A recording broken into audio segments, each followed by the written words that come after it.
ಹಾಕೊಳ್ಳೋದಕ್ಕೆ ಇದು. ಆಮೇಲೆ ಇದನ್ನು ಅಷ್ಟೇ, ಈಗ ನೀವು ಪೌಡರ್ ಆಗಿ ಯೂಸ್ ಮಾಡ್ತೀನಿ ಅಂದ್ರೆ ಡೈರೆಕ್ಟ್ ಆಗಿ ಯೂಸ್ ಮಾಡ್ಕೊಳ್ಳಿ. ಆಮೇಲೆ ಇದಿದೆಯಲ್ಲ, ಇದನ್ನ ಈ ತರ ಹುಕ್ಸ್ ಇದೆಯಲ್ಲ, ಇದು ಮುಂದೆ ಇರಬೇಕು. ಇದನ್ನೇನಾದ್ರೂ ಈ ತರ ತಿರುಗಿಸಿ ಹಾಕಿ ಇದನ್ನ ಲಾಕ್ ಮಾಡಿದ್ರಿ ಅಂದ್ರೆ ಇದು ಅನ್ಲಾಕೇ ಆಗಲ್ಲ, ಲಾಕ್ ಆಗೋಗುತ್ತೆ. ಓಕೆನಾ? ಇದನ್ನ ಈ ಮ್ಯಾಕ್ಸ್ ಅಂತ ಇರುತ್ತೆ ನೋಡಿ, ಅದು ನಮ್ ಕಡೆ ಇರಬೇಕು. ಈ ಚಿಕ್ಕ ಗ್ಯಾಪ್ ಒಳಗಡೆ ಇರಬೇಕು.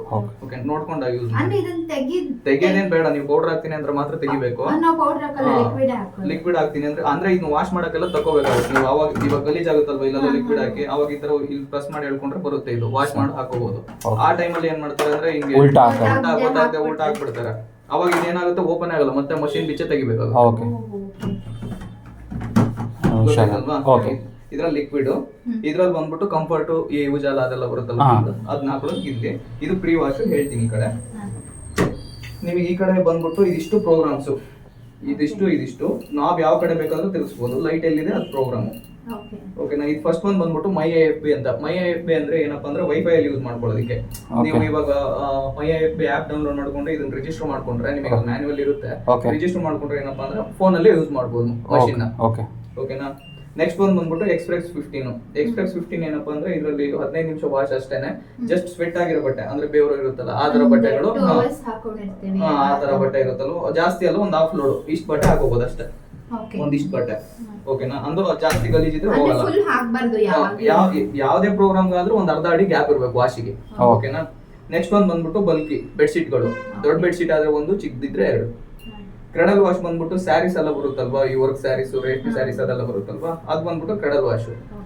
ಇದು ಸ್ಪಿನ್ ಡ್ರೈ ರಿನ್ಸ್ ಅಂದ್ರೆ ಏನಪ್ಪಾ ಅಂದ್ರೆ ಇವಾಗ ನೀವು ಆಚೆ ತೊಳೆದಿರೋ ಬಟ್ಟೆನ ಇದ್ರಲ್ಲಿ ಹಾಕಿ ಡ್ರೈ ಮಾಡ್ಕೋಬಹುದು. ಪ್ಲಸ್ ನೀವು ಮಳೆಲೆಲ್ಲ ನೆನ್ಕೊ ತಿಂದಿರ್ತೀರಾ, ಆತರ ಬಟ್ಟೆ ಇದ್ರೆ ಇದ್ರಲ್ಲಿ ಹಾಕಿ ಡ್ರೈ ಮಾಡ್ಕೋಬಹುದು. ಪ್ಲಸ್ ಇದರಲ್ಲಿ ಎಕ್ಸ್ಪ್ರೆಸ್ 15 ಅಲ್ಲಿ 100% ವಾಶ್ ಆಗಿರುತ್ತೆ, ಫುಲ್ ಡ್ರೈ ಆಗಿರಲ್ಲ. ಇದ್ರಲ್ಲಿ ಇನ್ನೊಂದ್ಸರಿ ಹಾಕ್ಬಿಟ್ಟು ಡ್ರೈ ಮಾಡ್ಕೋಬಹುದು. ಓಕೆನಾ? ಆಮೇಲೆ ನೆಕ್ಸ್ಟ್ ಒಂದ್ ಬಂದ್ಬಿಟ್ಟು ಮಿಕ್ಸ್ಡ್ ಡೈಲಿ, ಎಲ್ಲ ಬಟ್ಟೆಗಳನ್ನ ಮಿಕ್ಸ್ ಹಾಕೊಳ್ಳೋದಕ್ಕೆ. ಅಂದ್ರೆ ಡೈಲಿ ಯೂಸ್ ಇದೆ ಅಂದ್ರೆ ನಿಮ್ ಬಟ್ಟೆ ಗಲೀಜಿಲ್ಲ ಅಂದ್ರೆ ಇದ್ರಲ್ಲಿ ಯೂಸ್ ಮಾಡಿ ಸರ್. ಮಿಕ್ಸ್ಡ್ ಡೈಲಿ ಬಂದ್ಬಿಟ್ಟು ಎಲ್ಲ ಬಟ್ಟೆಗಳು ಮಿಕ್ಸ್ ಹಾಕೊಳ್ಳೋದಕ್ಕೆ. ಕಾಟನ್ ಬಂದ್ಬಿಟ್ಟು ಓನ್ಲಿ ಕಾಟನ್ ಬಟ್ಟೆಗಳು. ಸಿಂಥೆಟಿಕ್ ಬಂದ್ಬಿಟ್ಟು ಮನೇಲಿ ಹಾಕೋತಿರೋಲ್ಲ ಡೈಲಿ ಇಯರ್ಸ್ ಆದ್ರೆ ಬಟ್ಟೆಗಳು. ಬೇಬಿ ಇಯರ್ಸ್ ಬಂದ್ಬಿಟ್ಟು ಚಿಕ್ಕ ಮಕ್ಳ ಬಟ್ಟೆಗಳು. ರೀಫ್ರೆಶ್ ಬಂದ್ಬಿಟ್ಟು ಇದು ರೀಫ್ರೆಶ್ ಏನಿಲ್ಲ, ನೀವು ಇವಾಗ ಏನಾದ್ರು ಕಬರ್ಡ್ ಅಲ್ಲೆಲ್ಲ ಮಡ್ಚಿಟ್ಟಿರ್ತಾರೆ ಬಟ್ಟೆ, ಅವು ಸ್ಮೆಲ್ ಬಂದಿರುತ್ತೆ. ಜಸ್ಟ್ ಇದಕ್ಕೆ ಸೆನ್ಸಾರ್ ಅಂತ ಒಂದು ಫ್ರೇಗ್ರೆನ್ಸ್ ಬರುತ್ತೆ. IFB ಇದೆ ಆದ್ರೆ ನಿಮಗೆ ಲೋಕಲ್ ಅಲ್ಲಿ ಬೇರೆ ತರ ಫ್ರೇಗ್ರೆನ್ಸ್ ಎಲ್ಲ ಸಿಗುತ್ತೆ, ಇಶೆಂಟ್ ಬಾಟಲ್ ತರ ಇರುತ್ತೆ. ಅದನ್ನೇನಿಲ್ಲ ಇದ್ರಲ್ಲಿ ಇಲ್ಲಿ ಆಡ್ ಮಾಡ್ಬಿಟ್ಟು ಜಸ್ಟ್ ರೀಫ್ರೆಶ್ ಇಟ್ಟರೆ ವಾಶ್ ಏನೂ ಆಗಲ್ಲ, ಬಟ್ಟೆ ಓನ್ಲಿ ಫ್ರೇಗ್ರೆನ್ಸ್ ಕೊಡುತ್ತೆ. ಓಕೆನಾ? ವಾಶ್ ಆಗಲ್ಲ. ನೀವು ಇಟ್ಟಿರೋ ಬಟ್ಟೆ ಸ್ಮೆಲ್ ಬಂದಿರುತ್ತಲ್ವಾ, ಆ ಬಟ್ಟೆ ಏನಿದ್ರು ರೀಫ್ರೆಶ್ ಆಗುತ್ತೆ ಅಷ್ಟೇ. ಸ್ಮೆಲ್ ಹೋಗಿ ಆ ಕಂಫರ್ಟ್ ಇದು ಸೆನ್ಸರ್ ಫ್ರೇಗ್ರೆನ್ಸ್ ಏನಿರುತ್ತೆ ಅದನ್ನು ಬಟ್ಟೆ ಕೊಡುತ್ತೆ. ಓಕೆನಾ? ನೆಕ್ಸ್ಟ್ ಒಂದು ಬಂದ್ರೆ ಈ ಕಡೆ ನಿಮ್ಗೆ ಇದು ಟೆಂಪರೇಚರ್, ಬಿಸಿನೀರು. ಇದಕ್ಕೆ ಆಲ್ರೆಡಿ ಈ ಪ್ರೋಗ್ರಾಮ್ಗೆ ಕಾಟನ್ ಪ್ರೋಗ್ರಾಮ್ 40 ಡಿಗ್ರಿ ಇರುತ್ತೆ. ನೀವು ಜಾಸ್ತಿ ಬೇಕು ಅಂದ್ರೆ ಜಾಸ್ತಿ ಮಾಡ್ಕೋಬಹುದು. ಓಕೆನಾ? ಆಮೇಲೆ ಇಲ್ಲಿ ನೋಡಿ, ಇದ್ರಲ್ಲೇ ಇನ್ನೊಂದಿದೆ ಪ್ರೀ ವಾಶ್ ಅಂತ ಕೆಳಗಡೆ. ಇದೇನಪ್ಪಾ ಅಂದ್ರೆ ಪ್ರೀ ವಾಶ್ ನಿಮಗೆ ಬಟ್ಟೆ ಜಾಸ್ತಿ ಇದ್ದಾಗ ಇದರಲ್ಲಿ ಎರಡರಲ್ಲಿ ಲಿಕ್ವಿಡ್ ಹಾಕೋಬೇಕು. ಲಿಕ್ವಿಡ್ ಯಾವಾಗ ಅಂದ್ರೆ ಈ ಪ್ರೀ ವಾಶ್ ಸೆಲೆಕ್ಟ್ ಮಾಡಿದ್ರೆ ಮಾತ್ರ. ಇಲ್ಲಿ ನೋಡಿ, ಇದಷ್ಟು ಬಿಸಿನೀರ್ ಅಷ್ಟೇ. ಇಲ್ಲಿ ಪಿ ಅಂತ ಬರುತ್ತೆ, ಇದು POC ಅಂದ್ರೆ ಇದು ಪ್ರೀ ವಾಶ್ ಕೋಲ್ಡ್ ವಾಟರ್. ಓಕೆನಾ? ಇದು OC ಅಂತ ಬಂದ್ರೆ ಕೋಲ್ಡ್ ವಾಟರ್. ಇದು 30 ಡಿಗ್ರಿ ಬಿಸಿನೀರು. ಪ್ರೀ ವಾಶ್ 30 ಡಿಗ್ರಿ ಬಿಸಿನೀರು. Pre wash 40 degree. Pre wash 60. Pre wash 95 degree. ಯಾವ ಪ್ರೋಗ್ರಾಮ್ಗೂ ಇಡಕ್ ಹೋಗ್ಬಿಡಿ, ತುಂಬಾ ಬಿಸಿನೀರು ಇದು. ಓಕೆನಾ? ಈ P ಇವಾಗ ನೀವು ಕಡಿಮೆಗೆ ಇಟ್ಕೊಂಡ್ರೆ ನೋಡಿ, P30 ಇಟ್ರಿ ಅಂದ್ರೆ ಇದ್ರಲ್ಲಿ ಬಟ್ಟೆ ಜಾಸ್ತಿ ಕೊಳೆ ಇದ್ದಾಗ ಇದ್ರಲ್ಲಿ ಎರಡರಲ್ಲೂ ಲಿಕ್ವಿಡ್ ಹಾಕ್ಬೇಕು. ನೀವು ನಾರ್ಮಲ್ ಆಗಿ ಹಂಗೆ ಇಡ್ತೀನಿ ಅಂದ್ರೆ ಏನ್ ಬೇಡ, ಇದ್ರಲ್ಲಿ ಅಷ್ಟೇ ಲಿಕ್ವಿಡ್. ಪ್ರೀ ವಾಶ್ ಅಂದ್ರೆ ಅದೇ ಡಬಲ್ ವಾಶ್. ಇದ್ರಲ್ಲಿ ಒಂದ್ಸರಿ ವಾಶ್ ಆಗುತ್ತೆ, ಇದ್ರಲ್ಲಿ ಒಂದ್ಸರಿ. ಆಮೇಲೆ ನೆಕ್ಸ್ಟ್ ಒಂದು ಸ್ಪಿನ್ ಸ್ಪೀಡ್. ಇವಾಗ ನಿಮ್ಮ ಓಲ್ಡ್ ಮಷೀನ್ ಎಲ್ಲ 1000 RPM ಸ್ಪೀಡ್ ಇತ್ತು, ಇದು ಬಂದ್ಬಿಟ್ಟು 1400 ತನಕ RPM ಸ್ಪೀಡ್ ಇದೆ. ಲಾಸ್ಟ್ ಸ್ಪಿನ್ನಿಂಗ್ ಸ್ಪೀಡ್ 1600 ಇತ್ತು ನಮ್ದು, ಬಟ್ ಯಾವಾಗ್ಲೂ ಅಲ್ಲಿ ತನಕ ಹೋಗ್ತಿರ್ಲಿಲ್ಲ ಅದು. ಇಲ್ಲಿ ನೋಡಿ, ಇದ್ರಲ್ಲಿ ಇದೆ 1600 ರೀಸೆಂಟ್ ಮಾಡೆಲ್ ಅಷ್ಟೇ. 1200 1400 ಅದು. ಇದ್ರಲ್ಲಿ 1400 ತನಕ RPM ಸ್ಪೀಡ್ ಇರುತ್ತೆ. ಬಟ್ 1400 ಅಲ್ಲಿ ಯೂಸ್ ಆಗಲ್ಲ, ಏನಕ್ಕೆ ಅಂದ್ರೆ ಬಟ್ಟೆ ಬೇಗ ಹಾಳಾಗುತ್ತೆ. ಅಷ್ಟು ಸ್ಪೀಡ್ ಆ ತರ ಟ್ರೈ ಮಾಡಿದ್ರೆ ಬೇಗ ಹಾಳಾಗುತ್ತೆ. ಅಂದ್ರೆ ಇವಾಗ ನಿಮಗೆ ಈ ಪ್ರೋಗ್ರಾಮ್ ಎಷ್ಟು ಬೇಕೋ ಅದು ಇದಾಗಿರುತ್ತೆ. 1000 RPM ನೀವು ಬೇಕು ಅಂದ್ರೆ ಎಕ್ಸ್ಟ್ರಾ ಟ್ರೈ ಬೇಕು ಅಂದ್ರೆ ಇದನ್ನ ಇದು ಮಾಡ್ಕೋಬಹುದು. ಆಮೇಲೆ ಇನ್ನೊಂದ್ ಏನಪ್ಪಾ ಅಂದ್ರೆ ಈ ಬೆಡ್ಶೀಟ್ ಎಲ್ಲ ಹಾಕಿದಾಗ ಸ್ಪಿನ್ ಸ್ಪೀಡ್ ಜಾಸ್ತಿ ಮಾಡ್ಬೇಡಿ. ಓಕೆನಾ? ಇವಾಗ ನೋಡಿ, ಬಲ್ಕಿ ಬೆಡ್ಡಿಂಗ್ ಅಲ್ವಾ, ಇವಾಗ ಬೆಡ್ಶೀಟ್ ಹಾಕೊಳ್ಳೋದಕ್ಕೆ ಇದಕ್ಕೆ ಬಂದ್ಬಿಟ್ಟು ಸ್ಪಿನ್ ಸ್ಪೀಡ್ ಕಡಿಮೆ ಇರುತ್ತೆ. 800 RPM ಸ್ಪೀಡ್ ಅಷ್ಟೇ ಇರಬೇಕು. ಯಾಕಂದ್ರೆ ಜಾಸ್ತಿ ಆದ್ರೆ ಸಸ್ಪೆನ್ಷನ್ ಗಳು ಬೇಗ ಹೋಗ್ಬಿಡುತ್ತೆ. ಓಕೆನಾ? ನೆಕ್ಸ್ಟ್ ಒಂದು ಬಂದ್ಬಿಟ್ಟು ಸ್ಟೀಮು. ಸಾರಿ, ಇದರಲ್ಲಿ ಇನ್ನೊಂದಿದೆ ಕೆಳಗಡೆ ಎಕ್ಸ್ಟ್ರಾ ರಿನ್ಸ್. ಇಲ್ಲಿ ಕೆಳಗೆ ಕಾಣಿಸ್ತಾ ಇದೆ ಅಲ್ವಾ, ಎಕ್ಸ್ಟ್ರಾ ರಿನ್ಸ್. ಇದು ನೀನು ಲಾಂಗ್ ಪ್ರೆಸ್ ಮಾಡಿ ಇಟ್ಕೊಂಡ್ರೆ extra rinse, 1 rinse 2 rinse, already machine ಅಲ್ಲಿ 3 ಸರಿ ರಿನ್ಸ್ ಆಗುತ್ತೆ, 3 ಸರಿ ಜಾಲ್ಸುತ್ತೆ. ನೀವು ಇನ್ನೂ 3 ಸರಿ ಬೇಕು ಅಂದ್ರೆ ಇಟ್ಕೋಬಹುದು ಎಕ್ಸ್ಟ್ರಾ. ಆಮೇಲೆ ಈ ಕಡೆ ಬಂದ್ರೆ ಸ್ಟೀಮು. ನಿಮಗೆ ಇದಿಷ್ಟು ಪ್ರೋಗ್ರಾಮ್ ಸ್ಟೀಮ್ ಬರುತ್ತೆ. ಈ ಕಡೆ ಯಾವ ಪ್ರೋಗ್ರಾಮು ಸ್ಟೀಮ್ ಇಲ್ಲ, ಈ ಪ್ರೋಗ್ರಾಮ್ ಸ್ಟೀಮ್ ಇದೆ. ಸ್ಟೀಮ್ ಬೇಕು ಅಂದ್ರೆ ಸ್ಟೀಮ್ ಆಡ್ ಮಾಡ್ಕೋಬಹುದು. ಸ್ಟೀಮ್ ಆಡ್ ಆಯ್ತು ಇದಕ್ಕೆ, ಓಕೆನಾ. ಇವಾಗ ಇದಕ್ಕೂ ಸ್ಟೀಮ್ ಆಡ್ ಮಾಡ್ಕೋಬಹುದು, ಬೇಕು ಅಂದ್ರೆ ಆಡ್ ಮಾಡ್ಕೋಬಹುದು.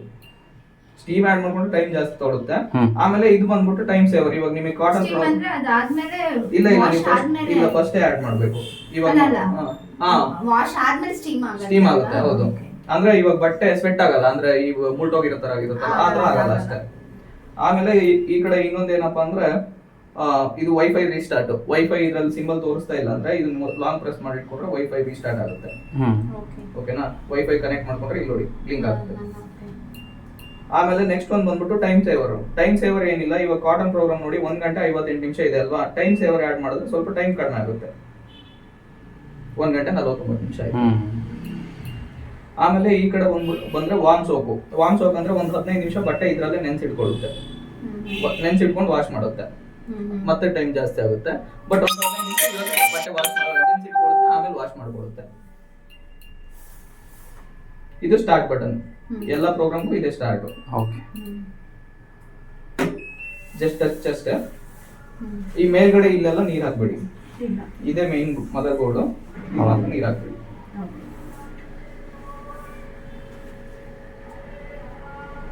ಇದು ಪವರ್ ಆಫ್ ಆನ್. ಹಂಗೆ ಬೇಕಾದ್ರೆ ಡಿಸ್ಪ್ಲೇ ಆಫ್ ಮಾಡಿ ಇಡ್ಬೋದು ನೀವು. ಪವರ್ ಆಫ್ ಮಾಡಲ್ಲ ಅಂದ್ರೆ ಈ ಇದ್ರಲ್ಲಿ ಪವರ್ ಆಫ್ ಮಾಡಿದ್ರೆ ಹಂಗೆ ಇಡ್ಬೇಡಿ. ಆಮೇಲೆ ಕೆಳಗಡೆ ಒಂದು ಕಾಯಿನ್ ಫಿಲ್ಟರ್ ಇರುತ್ತೆ, ಗೊತ್ತಲ್ವಾ ಕಾಯಿನ್ ಫಿಲ್ಟರ್? ಇದನ್ನ ಮಂತ್ಲಿ ಒನ್ಸ್ ಕ್ಲೀನ್ ಮಾಡ್ಕೋಬೇಕು. ಪ್ಲಸ್ ಡ್ರಮ್ ಕ್ಲೀನ್ ನೋಡಿ, ಇಲ್ಲಿ ಇದೆಯಲ್ಲ, ಇಲ್ಲಿ ಕೆಳಗಡೆ ಡ್ರಮ್ ಕ್ಲೀನ್ ಅಂತ ಟಪ್ ಕ್ಲೀನ್ ಅಂತ ಇದೆ. ಇದನ್ನ ಒಂದು 3 ಸೆಕೆಂಡ್ ಹೋಲ್ಡ್ ಮಾಡಿಕೊಂಡ್ರೆ ಟಪ್ ಕ್ಲೀನ್ ಸೆಲೆಕ್ಟ್ ಆಗುತ್ತೆ. ಮತ್ತೆ ಇದಕ್ಕೂ ಅಷ್ಟೇ ಟೆಂಪರೇಚರ್ ಬಟನ್ ಮತ್ತೆ ಪ್ರೆಸ್ ಮಾಡಿ 95 ಡಿಗ್ರಿ ಬಿಸಿನೀರು ತಗೊಳುತ್ತೀವಿ. 30 ವರ್ಷ ಒಂದ್ಸರಿ ಮಾಡ್ಲೇಬೇಕು, ಇಲ್ಲ ಸ್ಮೆಲ್ ಬರೋಕ್ ಸ್ಟಾರ್ಟ್ ಆಗುತ್ತೆ ಒಳಗಡೆ. ಓಕೆ, ಇದು ಅದು ಇಲ್ಲ ಹಾಕಿದ್ರೆ ಅಷ್ಟೇ ಸರ್. ಏನ್ ಹೇಳಿ, ಡ್ರಮ್ ಒಳಗೆ ಹಾಕಿ ಅಷ್ಟೇ. ಡ್ರಮ್ ಒಳಗೆ ಹಾಕಿ, ಇದ್ರೊಳಗೆ ಏನು ಹಾಕೋದ್ ಬೇಡ. 1 ಪ್ಯಾಕೆಟ್ ಲಿಕ್ವಿಡ್ ಅಲ್ಲ, ಅದನ್ನ ಒಂದು 30 ವಾಶ್ 1 ಪ್ಯಾಕೆಟ್ ಡ್ರಮ್ ಒಳಗೆ ಹಾಕಿ ಜಸ್ಟ್ ಗೊತ್ತಾಯ್ತಲ್ವಾ. ಇಲ್ಲಿ ನಿಮಗೆ ಹಂಗ್ ಮರ್ತೋದ್ರೂ ಇಲ್ಲಿ ಪ್ರೆಸ್ ಅಂಡ್ ಹೋಲ್ಡ್ 3 ಸೆಕೆಂಡ್ ಅಂತ ಇದೆ. ಇಲ್ಲಿ ನೋಡಿ, ಈ ವಾರ್ಮ್ ಸೋಕ್ ಅದು ಇದೆಯಲ್ಲ, ಇದನ್ನು 3 ಸೆಕೆಂಡ್ ಹೋಲ್ಡ್ ಮಾಡ್ಕೋಬೇಕು. ಇದು ಡೈರೆಕ್ಟ್ ಫಂಕ್ಷನ್ ಆಗುತ್ತೆ, ಬೇರೆ ಫಂಕ್ಷನ್ ಗೆ 3 ಸೆಕೆಂಡ್ ಹೋಲ್ಡ್ ಮಾಡ್ಕೋಬೇಕು. ಹೋಲ್ಡ್ ಮಾಡ್ಕೊಂಡು ಆಮೇಲೆ ಟಚ್ ಮಾಡಬೇಕು. ಅದೇನು ಈ ಕೆಳಗಡೆ ಇರೋದು ಎಷ್ಟು ಅಷ್ಟೇ 3 ಸೆಕೆಂಡ್ ಹೋಲ್ಡ್ ಮಾಡ್ಕೋಬೇಕು. ಗೊತ್ತಾಯ್ತಲ್ವಾ. ಟಪ್ ಕ್ಲೀನ್ ಇದು ಮಾಡ್ಕೊಂಡು ಹೋಲ್ಡ್ ಮಾಡ್ಕೊಂಡು ಟೆಂಪರೇಚರ್ 60 ಡಿಗ್ರಿ ಇಡಬೇಕು. 60 ಡಿಗ್ರಿ ಟೆಂಪರೇಚರ್ ಇಡಬೇಕು. ಇಟ್ಟು ಆನ್ ಮಾಡಬೇಕು. 1 ಗಂಟೆ 50 ನಿಮಿಷ ಕೊಡುತ್ತೆ. ಟಪ್ ಕ್ಲೀನ್ ಎಷ್ಟು ನಿಮಿಷ ಕೊಡುತ್ತೆ ಹೇಳಿದ್ನಲ್ಲ, 1 ಗಂಟೆ 50. ಓ, 1 ಅವರ್ ಓಡುತ್ತಾ ಅದು? 1 ಗಂಟೆ 50 ನಿಮಿಷ ಕೊಡುತ್ತೆ. ಓಕೆ. ಆಮೇಲೆ ವಾಶ್ ಆದ್ಮೇಲೆ ಡೋರ್ ಓಪನ್ ಇಡಿ ಆದಷ್ಟು. ಅಂದ್ರೆ ನೀವು ಇಲ್ಲಿ ಏನು ಬರಲ್ಲ ಅಂತ ಓಪನ್ ಅಲ್ಲೇ ಇಟ್ಟರು ಏನು ಪ್ರಾಬ್ಲಮ್